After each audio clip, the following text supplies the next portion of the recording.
The internet is home to every niche interest imaginable. You like cars? There's a group for you.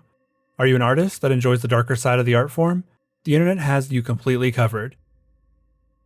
You want to eat another person? Yes, the internet has a place for you too.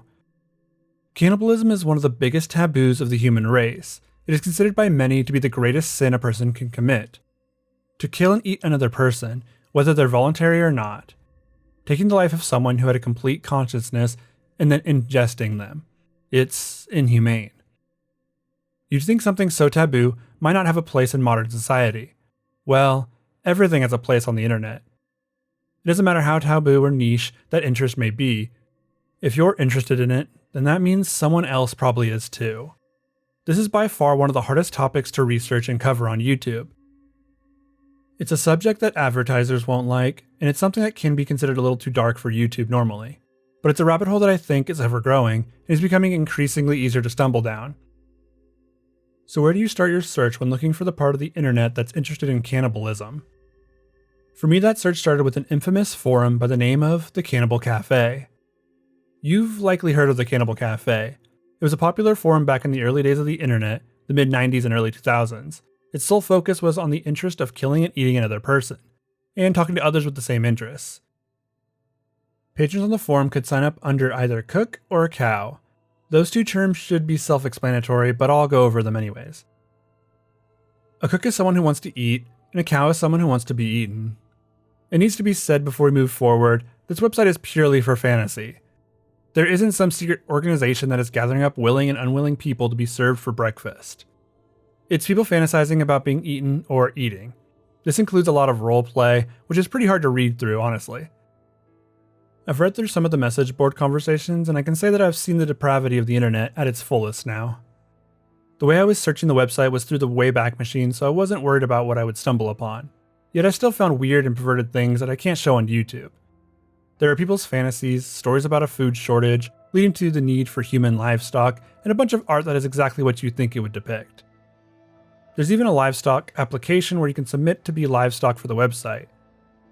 I don't know if anyone did, because I couldn't find anything beyond the 6 girls that appear in the available livestock section.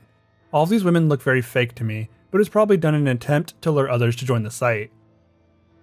I've also noticed that every single fantasy about eating another human has been about eating a woman. The fantasies are all sexual in nature as well, which is kind of to be expected. You don't fantasize about something like this other than for sick pleasure. Most of the posts I found were also people seeking food. Hardly any posts were in the reverse. I guess that most of the people on this site were cooks. There were even people trying to find others for parties and roleplay groups. That's not to say that there weren't any people asking to be eaten as well, as there were those posts too. I figured most of those seemed like scams though, as they offered exactly what people were looking for, which on the internet usually means you're being scammed. Importantly, the website mostly has posts in 2 languages, English and German. This is important for a factor that I'll be covering later. For now, I think we should keep digging through the internet. The next website is one that I talked about a lot in a prior video. Also, its name is super fitting. We're back on DeviantArt. An account by the name of Audionautix has some very interesting posts on their DA page.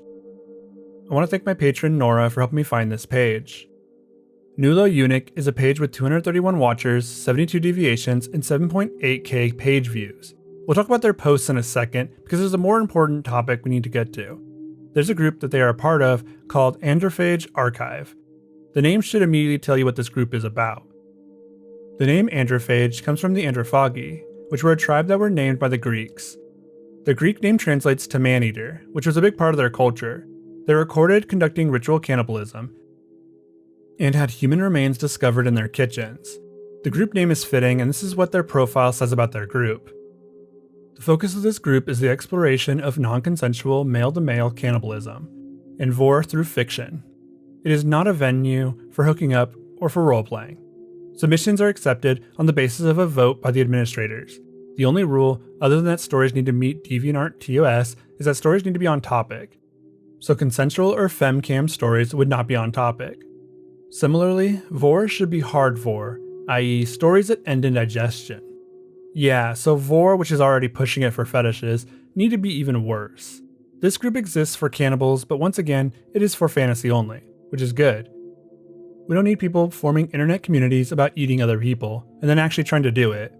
Before we dive into the posts that are featured on this page, we first need to look at the term long pig. Now, it's not explained anywhere what a long pig is, but I can use context clues. A long pig is a person, which I guess makes sense. Most of the content in this group are stories written about different cannibalistic ventures. The ones I could stomach were about people getting eaten after being hunted.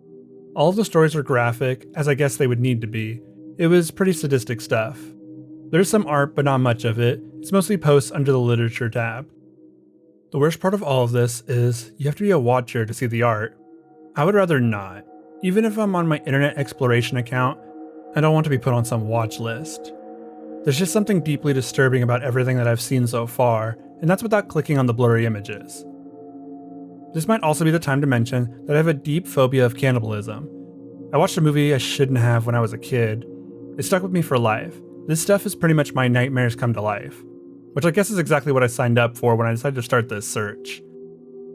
Going back to Nulo Unix page, I was met with more of the same stories. There were a lot of shorter ones here, usually using tags to tell you what's going to be in the story. Scrolling to the bottom, I was met with some photos that one should never have to see. I don't think they are real images of dead people, but it looked like it at first glance. I decided to click on the images. Each one of them is tagged with a racist story. I can't really go into them here, again for YouTube's sake. They're not real images, but they look realistic at a glance, like I mentioned before. There's even an image of a long pig over an open flame. Truly, the degenerates of the internet don't need weird hidden websites to show their true colors, not when DeviantArt exists. I'll leave some links in the comments section, but I can't show this to you. I can't even describe it to you. It's too much for YouTube and it's too much for me. Even if it's fake, there's still something so disturbing about it. I guess that comes with the whole discussion of cannibalism. But as far as fantasy goes, it's just that. Fantasy. Even if it does cross the line for myself and others, at least it's not real. Well, that hasn't always been the case. We make our return to the Cannibal Cafe website, which had one real case of real cannibalism.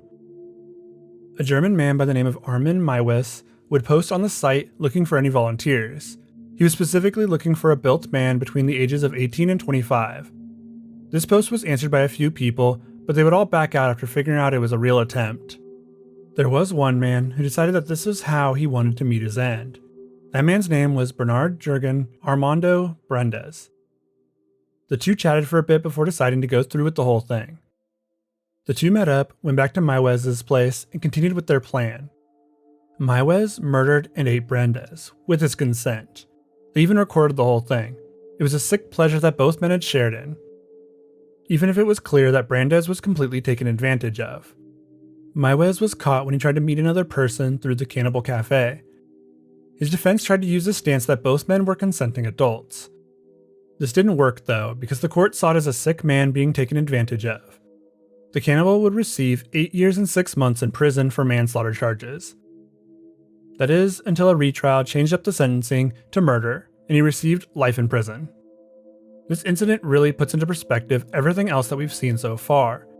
These fantasies. How close to becoming a reality are they for these people? Do they actually want to eat people or be eaten? Fantasy can be dangerous sometimes, especially to someone without the capacity to separate it from reality. This isn't the only case of the internet being used for potential cannibalism. In 2018, a man by the name of Alexander Nathan Barter attempted to find a willing victim through a post on the dark web. Luckily, he was found by an undercover agent before he could hurt anyone. The man showed up at the undercover agent's location with a knife, trash bag, cell phone, and a tablet. It was clear that he was very serious in his intentions. The internet is a scary place. Sometimes we need a reminder of that. Not everywhere online is a safe place for you to go exploring. Precautions should be taken if you go around browsing the web freely. You don't need to use Tor or go to the dark web to find the darkest places online either. They're all just one Google search away. The fantasy, or sometimes not, that parts of the internet have with cannibalism is scary. I couldn't imagine wanting so badly to kill someone and eat them, that you would seek out like-minded individuals and write stories and roleplay with each other. The whole concept is kind of lost on me. This is definitely the darkest rabbit hole I've been down in a while.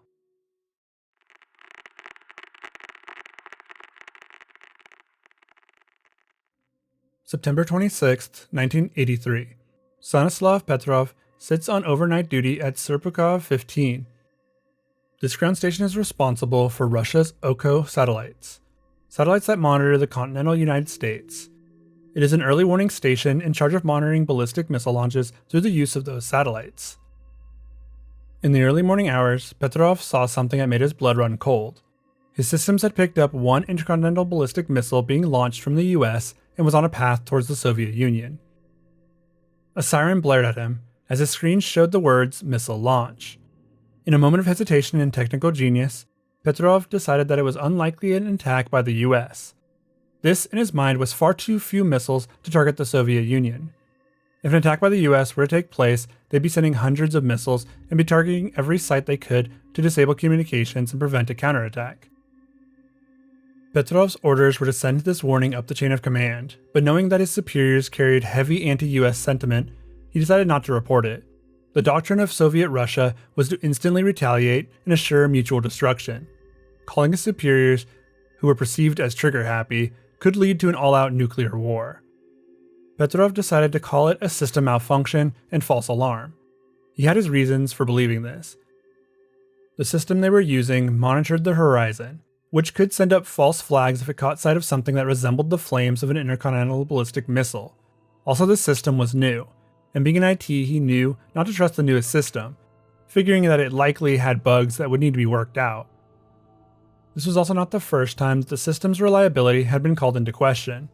Petrov didn't send the call up the chain. He reported it to another IT station that hadn't got a warning at all. He decided to wait to see if there were any other signs of the launch, though he would know it from the first flash of the missile crashing into its target. After what seemed like hours but was only minutes, nothing happened. He was right. It was a malfunction of the system. Even though he would see 5 more missile reports show up that night, he knew they too were malfunctions of the system. This is one of the most important moments of the Cold War. The US and Soviets had some of the worst international relations at this time, and anything it seemed could set them off. The world was one poor decision away from total nuclear apocalypse. Luckily for the world, Petrov was on the watch that night. But what if Petrov wasn't on duty? What if instead, another less IT-focused officer was on duty? What would happen to the world then? That is the premise of 1983 Doomsday, a thread of alt history that was created by the Alternate History Wiki. The wiki consists of ideas of where the world would be if different events had happened. 1983 Doomsday is one of their most popular alt history threads. The point of time where the alteration occurs is during that same false flag missile launch. Petrov wasn't on duty that night. He'd been sent to some training center instead, which leaves a different guy in charge. With no understanding of the systems he's tasked with watching, the whole of the world is doomed. Since Soviet Russia needs to ensure mutual destruction, when the false report is sent up as an actual attack, they send out their entire nuclear arsenal. In retaliation, the US and China launch missiles as well. This leads to the total destruction of the Northern Hemisphere, killing 2 billion people with the initial blasts, and then 2 million more with the nuclear fallout. The story then goes over everything that happened since the day the bombs dropped, now called Doomsday. The US was able to save its president, at the time Reagan, before he would die later when his plane crashed into the Pacific. Surviving the crash, their lifeboat would sink soon after. New mini-governments are being created all over the US by survivors from different cities and states. Texas and New Mexico form their own government. The same happens with Kansas and Nebraska. Hawaii is unaffected on one of their islands, but quickly runs into supply issues and infighting. This leads to severe rationing. The only country to be able to re-establish themselves quickly after the nuclear blasts was Australia, along with New Zealand. They were able to establish trade, save their farms, and move away from the nuclear waste in some of their cities. The rest of the world wasn't so lucky. Most of Soviet Russia and their surrounding countries were gone. The same could be said for parts of the Middle East and Africa, but most of the damage was done in the UK, with London reduced to almost entirely rubble. There's an entire timeline that covers every location that a bomb hit and what the damage was. The strikes were even timed to the exact second. This is one of the more comprehensive sides of the alt history project. There's a real feeling to a lot of the planning and timings of these strikes. Aside from the nuclear fallout and disbanding of many of the governments, there are people still trying to retake control. Several religious cult communities were created in the wake of the bombs dropping. In the US, there were a few by themselves. Other groups fell more into trying to re-establish what they had before Doomsday. 2 years after the initial blast, there are now massive reports of food shortages. This has led to the darkest conclusion: cannibalism. People have taken to eating their dead, so much so that it's becoming normalized in many areas in the Northern Hemisphere. There are even reported groups of military gangs roaming around and killing people in order to eat them. In 1987, small-scale wars are breaking out in America amongst racist survivor colonies, the biggest of which is the Anderson-Tacoma War. The war lasts from January to November, before a demilitarized zone is created between the two. Each side posts soldiers on their respective sides, with the occasional terrorist attack from either side. In 1989, the US is a provisional central government again, amongst the several city-states that have come together. They fit a ship with enough food and supplies to make a long voyage and set it off to do some intelligence gathering. It is able to establish comms with most of the world and narrowly avoids attacks by cannibal colonies established in some areas around the world. It wasn't until it tripped Australia that another new crisis was starting to emerge. The ozone layer was thinning, the temperatures were rising, and it was leading to radiation poisoning and severe sunburns. Global warming had taken a few leaps forward and was becoming an inevitability. The amount of story there is to read about how the world has adapted after Doomsday is astonishing. There are so far news stories in a timeline that goes from the late 70s to 2023. Some of them are pretty mundane topics like Nintendo establishing a new headquarters, while others are about wars and countries being conquered. There's even a mention of North and South Korea working together. This is a fascinating piece of alternate history, one that has lots of contributors writing for it. There's a list of 38 individuals who write and vet the content that gets added to the timeline. Most of it is interesting to read and plenty scary. This rabbit hole is immense, and I highly recommend any who like post-apocalyptic stories or doomsday end-of-the-world scenarios to check it out. I barely scratched the surface of what this timeline has in store for our world.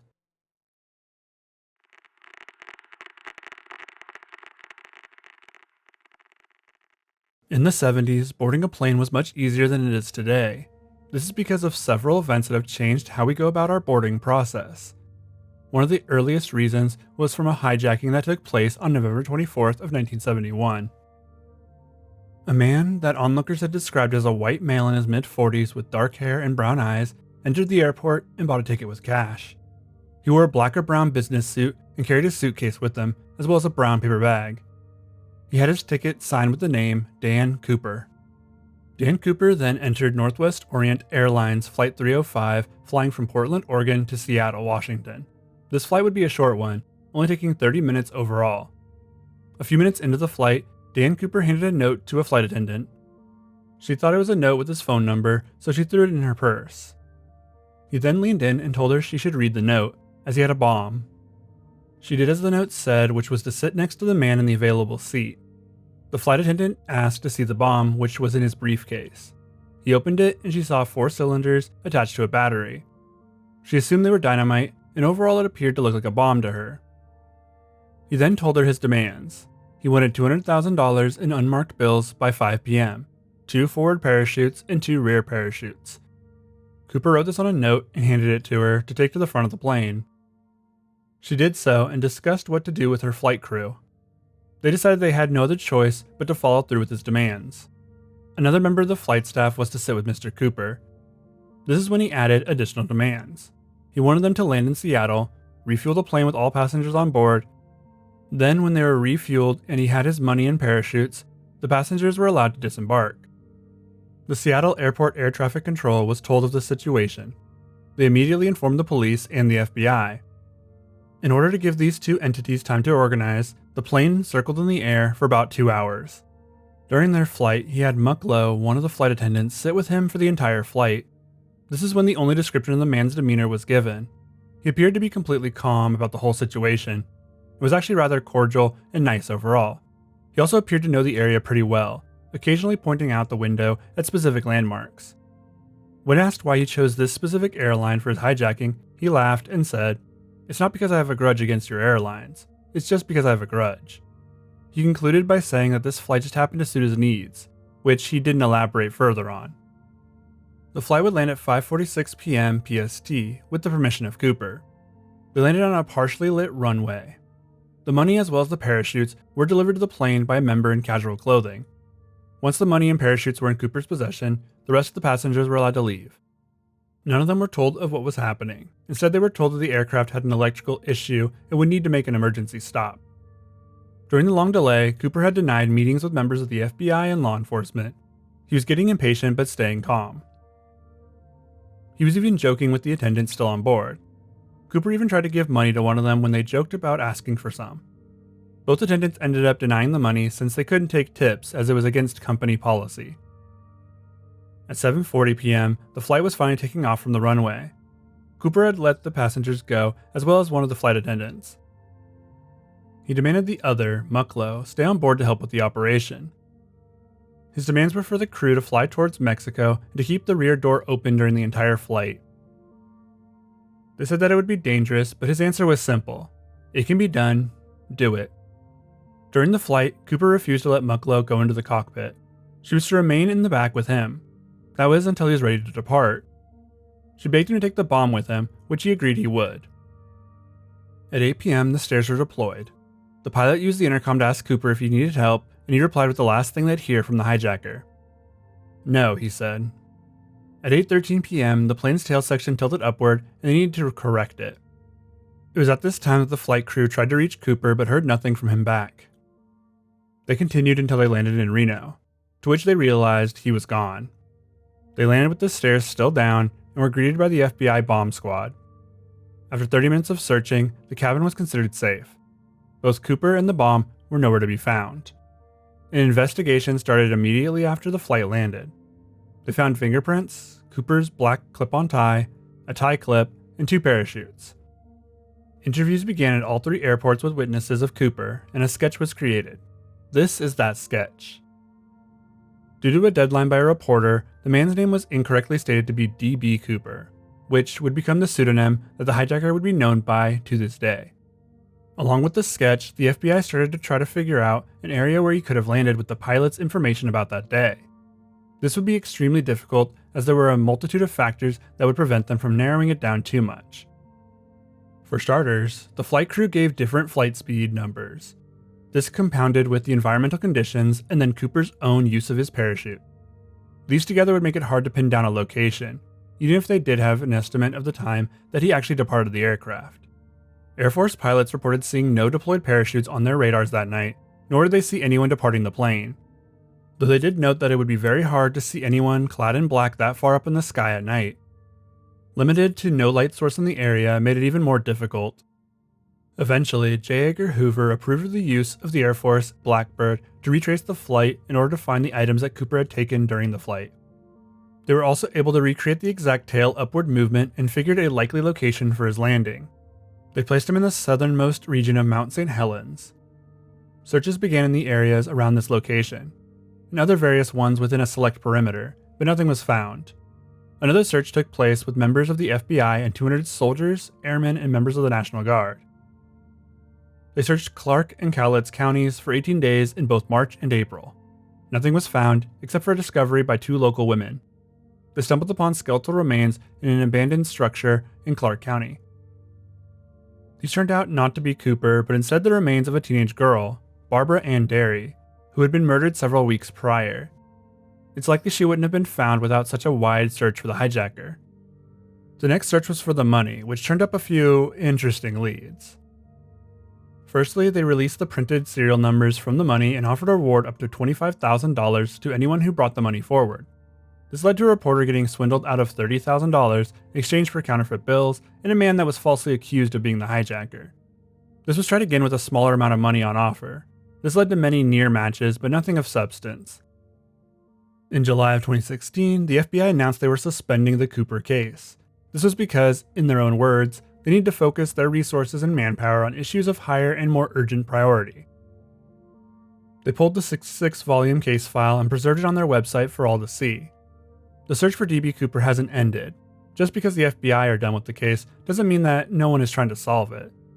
There were trails to follow still, such as the physical evidence found, which included a small portion of the ransom money, which was discovered in a river in 1980. So where does that leave the case? Well, there are a lot of theories about what happened that night, some from back when this case was still active, and some from investigators today. The biggest of which is that Cooper did not survive the jump. The factors for skydiving that night were not good. It was dark for one thing, which makes it especially dangerous. He also didn't have any of the proper equipment aside from a parachute. Though there are those that refute this claim, stating that Cooper could survive as long as he had a little jumping experience. The only real issue was that jumping at night is extremely dangerous. Another reason that he's believed to not have survived is because of the lack of a co-conspirator. Landing would be one thing, but then making it out of where he landed would be another. With the flight plans not being precise and them even changing plans a few times, it was clear that Cooper didn't have someone waiting to receive him after he landed. The final reason is because the money was never spent. Why would this man go through so much trouble, endangering his own life and the lives of others, just not to reap the reward? He was believed to have landed in the wilderness, willfully unprepared, and not survived the elements. One FBI agent, Richard Tosaw, even theorized that he caught hypothermia and fell into the river where he drowned, though it is important to note that not all FBI agents believed that he perished that night. This belief comes from the fact that this same hijacking was repeated 5 more times by copycats, all of whom survived. 3 of them even survived while doing similar jumps into similar terrain. Martin McNally, Frederick Hahnemann, and Richard LaPointe all survived their jumps. One of them even survived jumping into the Honduran jungle. This fact alone made the FBI rethink whether or not Cooper was still out there. The main difference is that 2 of the 3 mentioned who tried to conduct this same hijacking were militarily trained and caught days later. Cooper was never caught, and his true identity was never ascertained. He was a John Doe that evaded capture for the rest of his life, whether that was short or long. This is a rabbit hole that has those that had ventured down it baffled. The amount of evidence that is left is insubstantial in most cases, but people still want answers. The internet has continued the investigation with the use of modern technology in hopes of one day solving this case. Until they do, this stands as the only case of air piracy that still remains unsolved to this day.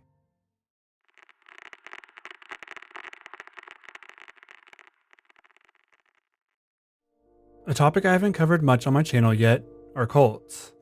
Aside from my search into a supposed cult in a dead game and my deeper look at the Heaven's Gate website, I haven't had the chance to look at many cults. That changes today, but I won't be looking into Heaven's Gate. I found a different cult worth looking into, one that's still relevant today. Rebellion doesn't have to be that outward, violent type of rebellion. It can be the quiet, inward rebellion, like the little boy who said to his neighbor friend, "My father made me sit down, but I'm still standing up inside." And rebellion is destructive no matter in what form it comes. And then IBLP, Institute of Basic Life Principles, is a name that evokes a few reactions, I'm sure. Based off of the name alone, it sounds like a cult focused around guiding someone through life, or designed specifically to have a path that a person could, or more likely, should follow. These are both correct, as the IBLP does have a path they think everyone should follow. Like most cults, they have a leader who tells everyone exactly what they want them to do, under the guise of providing guidance. Guidance that is more likely to keep them in line with whatever the cult wants. The IBLP was founded in 1961 by a man named Bill Gothard. Gothard used to run youth seminars mainly in the Chicago area, but branched out to more of the southern states. Gothard is a Christian minister who believed that there were 7 principles that someone needed to follow or face the consequences for violating them. These principles are called design, authority, responsibility, suffering, ownership, freedom, and success. He also preaches the umbrella of authority, which is something we'll get to later. These basic principles were being preached from 61 onward, but were extremely popular with the baby boomer generation of the 1970s. The conservative values that he preached, which included hobbies and attire, were popular with the generation. They would host 10,000 or more people in any given seminar. The IBLP, which went by 2 different names before being changed in the late 80s, is a fundamental Christian organization, though organization might be too nice of a word for the cult. The cult was built around the principles I mentioned before, but had a really strong emphasis on the authority and ownership sections. When ownership and authority are mentioned, it's a very specific belief that the cult follows. They preach that a man is the head of the household, the leader, and the ultimate authority in any marriage or family structure.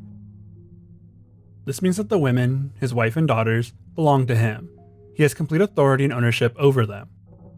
They exist to cook, clean, and please him, because that's what Gothard's version of conservative Christian values tells them. It's important to note that Gothard preaches to have large families. They call it the full quiver or quiverful movement, which comes from a verse in the Bible. It essentially means that they want families to have as many kids as possible and abstain from any kind of birth control. This was done to bring people into the cult. It's easier to brainwash them when they're kids and allow for kids to be used by the cult, for many purposes, but we'll also get to that later. Finally, it was also seen as a man having more assets, the more children he had. Children were seen solely as possessions to the head of the household. These fundamental Christian family values also follow the umbrella of authority that I mentioned before. What the umbrella of authority is actually pretty simple. It's an umbrella where they put God at the top as the one that has the authority over all, then the husband who owns his wife and children, then the wife who takes care of the children but does not own them. Women aren't allowed to have any kind of authority or ownership. They only provide the children and care for them. This belief system puts the father at the top of everything. He's the first and final word on everything that happens in the family structure. The only one above him is Bill Gothard himself and other high-ranking officials in the cult. And above all is God. Gothard was chosen by God to lead this organization, according to Gothard himself, of course. There's another component to the IBLP that makes it more of a cult than an organization with outdated beliefs. There's a homeschooling system that all of the kids born into the IBLP must be enrolled at. ATI, or Advanced Training Institute, was a homeschooling program that was created by the cult. They taught the beliefs of Bill Gothard, forced the daughters to learn and yearn only to be mothers, and forced the boys to want to support the cult. ATI focused mainly on memorization of Bible verses rather than learning actual skills and lessons. The only media kids in these programs were allowed to watch were created by the cult specifically. Secular television and music was highly discouraged, if not outright banned. As a kid, you were constantly taught the authority that someone had over you, and that was all you knew. You were kept at home, not really allowed to leave, except for to go to seminars or the church. There was also a big emphasis on breaking the spirit of your children, so that they would be more obedient to their parents. This was started as young as when they were infants. It was called blanket time, and it was started when an infant was around 6 months old. The baby would be placed on a blanket with a toy they wanted just out of reach. Every time the baby would reach for the toy, the parent would hit them. These steps would repeat until the baby no longer reached for the toy. This was done, as they say, to break the rebellious spirit they are born with. This is a common theme in this cult. In order to have authority, you must break the spirit of the child. There was a book on how to discipline your children called To Train Up a Child. The book was written by a Baptist man and his wife. In the book, there are specific disciplines that are listed in order to harm your child but never leave a mark. Some of the listed disciplinary actions included withholding food, putting your kid under a cold garden hose, leaving them outside when it's cold, or to get an item that was small enough that it wouldn't cause permanent damage if used against them. This book is also connected to the deaths of at least 3 kids, all of whom died because of the teachings of the book. The creators stated that their book had no connection to these deaths for arbitrary reasons, to conclude that their own 5 children grew up to be okay.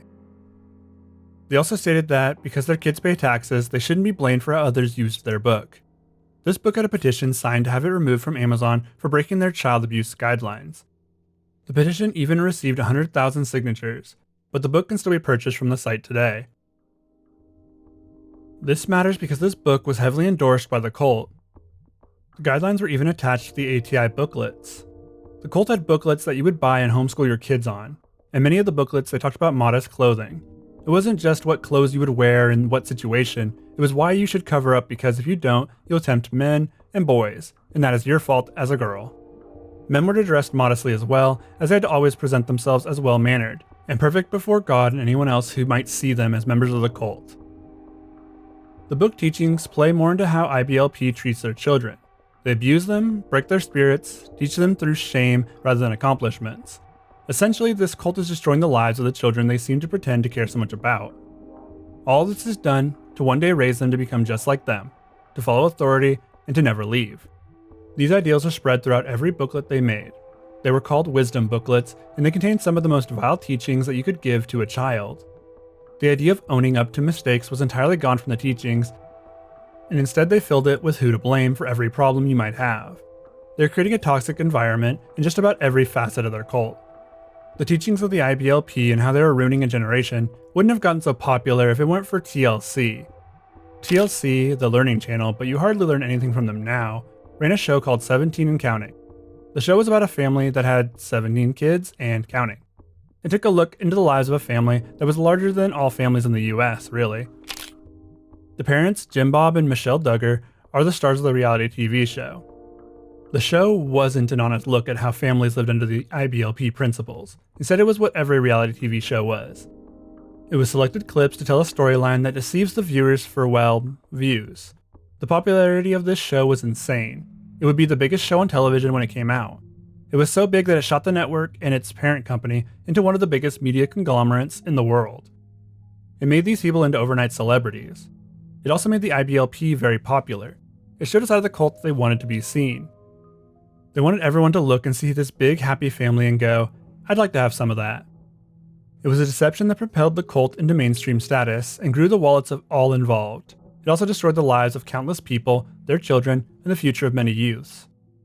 The Duggar family is a whole nother rabbit hole to cover, with cover-ups, family infighting, and a serious conviction for one of the sons.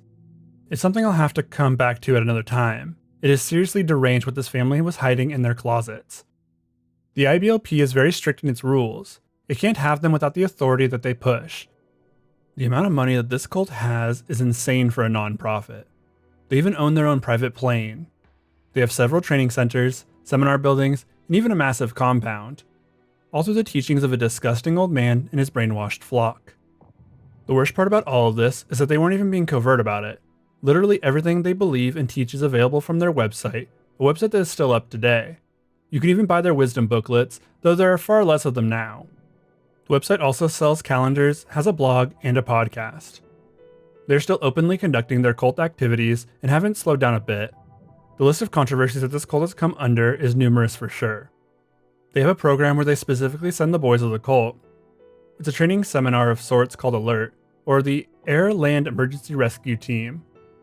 They claim that it's training like the Boy Scouts, but it's more like a paramilitary group. Part of this training is to teach them manual labor jobs without pay, meaning they are being used to create both soldiers and free child labor. This is actually a big thing in the world of the Joshua generation, but that's a whole rabbit hole to itself. One that I won't be covering here, as we still have more to discuss about the IBLP, including the man himself, Bill Gothard. This whole time Bill Gothard was preaching about the nuclear family structure and how important it was to the IBLP way of life. This all comes from a man who has never been married and has no children. A man that handpicks young girls from his own cult to come and work as secretaries at his main office. Bill Gothard and the whole of the IBLP were sued in 2015 for cases of sexual harassment and abuse suffered by members of the IBLP.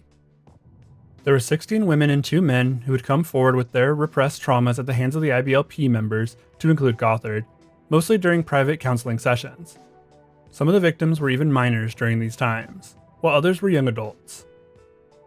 These cases mostly happened in the 90s and were part of repressed memories that each victim had due to the way they were raised in the cult. They were told that speaking out against such actions was a sin, and it was their fault it was happening in the first place. This led to the reason that it took so long for anyone to come forward. Each victim started to remember their past traumas after leaving the IBLP and seeking therapy. Most of them were diagnosed with PTSD, which is connected to repressed memories. Regardless of all this obvious trauma that they had faced, the lawsuit was thrown out due to the statute of limitations, meaning that the IBLP and Gothard would face no penalties for all they had done. Bill Gothard would even try to countersue those that came forward, but would lose that case. The kind of evil you have to be to countersue the people that you wronged, knowing full well that you didn't win the case, but had it thrown out on a technicality. Even worse, the power that the IBLP holds could easily have been the reason that the case was thrown out. It's not so much a conspiracy theory as it is a scary thought. The IBLP has more money and power than a lot of organizations. They could easily pull strings and cover things up. They've had plenty of practice with that already. There have been countless cases of cover-ups in the IBLP. Each year seems to bring more and more. There's even a website, Recovered Grace, that strives to help anyone that needs assistance in leaving the IBLP and as a place to seek support. The IBLP is a cult operating in plain sight. They're a group with immoral morals that they claim is related to a religion they don't understand. They use people's insecurities to bring them into their clutches and remold them to fit their needs. The kids were raised without the concept of consent or boundaries. They were taught to be ashamed of their attraction and hormones, told to pray when something bad happened instead of actually treating the issue. They are brainwashed to believe that men have control over women and that a woman's only use to the world was to serve a man and have children. They created a world where boys could become predators and women were to blame for it. The IBLP isn't the only fundamental Christian cult with these beliefs out there. There are many more, but the sins of the IBLP are never to be forgotten. They have plagued a generation and continue to try to do so from their website. The IBLP is everything that a cult needs, even if they remove Bill Gothard from his position in 2014. It's not a cult of personality though, it's just a cult now.